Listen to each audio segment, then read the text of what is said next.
Gettysburg Armored Warfare is an online multiplayer game with 64 players per server. It's an RTS FPS hybrid set in this alternate history universe where these guys come back from the future to try to change the outcome of the Civil War by bringing futuristic technology back to help the South defeat the Union. One of the most distinguishing features of Gettysburg would probably be the RTS FPS hybrid system in the game. You can essentially give orders to your units from above in an RTS perspective, which most players would be familiar with. But at any point in time, you can double-click one of your units and take control of them from a traditional first-person perspective. The game features 14 different unit types, everything from the USS Cairo ship, the Ironside ship, to cavalry, to traditional 1860s soldiers with muskets, and futuristic soldiers with machine guns, RPGs, landmines, pretty much every type of weaponry you can imagine. And these units are sort of going to be balanced out, with different types of numbers. So a squad of 1860s soldiers would probably have like 16 soldiers in it, whereas a modern squad of soldiers would have like 4 units in it. In addition to traditional Civil War units, the game also features some futuristic units, things like APCs, mobile artillery, tanks, and even zeppelins. So players will be able to take control of all types of units, and they can build their own armies featuring up to 192 units in the Army skirmish mode. So they'll be able to control 192 units in the RTS mode, and at any point in time jump down and take control of these units in the multiplayer game. So the game worlds are pretty big.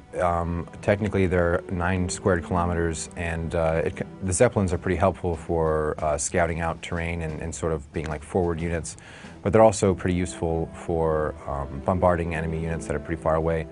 So because the game features an army builder, which allows players to sort of customize, and choose the units they want to use, they're going to be able to develop their own individual strategies. So if a player likes to sort of play it safe and cautious, they can select units that allow them to sort of cater to that play style.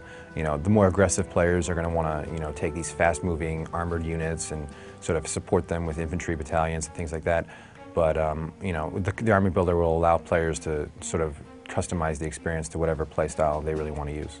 But the game does feature 2 prominent gameplay modes. There's the deathmatch gameplay mode, and then there's the command point control or army skirmish mode, where the deathmatch mode is 64 players per server, with the players sort of controlling whatever units on the battlefield they want. It's sort of like a shared mode where all the units are controllable by all the players on the team. And the army skirmish mode is a much more lower player count. It's got like 4 players per server. And the players can build their own custom armies in that mode and sort of battle that out with each other, and that way fighting for command points placed throughout the map. So I've been developing the technology for a few years now. The game essentially supports 1,024 individually controllable units, all synchronized among 64 clients. You can essentially take control of these units and move them around. So it's a little different than games like Total War. We've got these sort of squads of armies that aren't unique individual entities. Whereas in my technology, each unit is an actual controllable character model with all its own unique attributes and things like this. So some of the gameplay in Gettysburg is pretty experimental in terms of what we're trying to do with it. Most gameplay modes in multiplayer games focus on lower player counts, 16, 24 players per server. But I think by throwing 64 players on this massive battlefield and sort of letting the players do whatever they want, we should get some pretty interesting things out of it.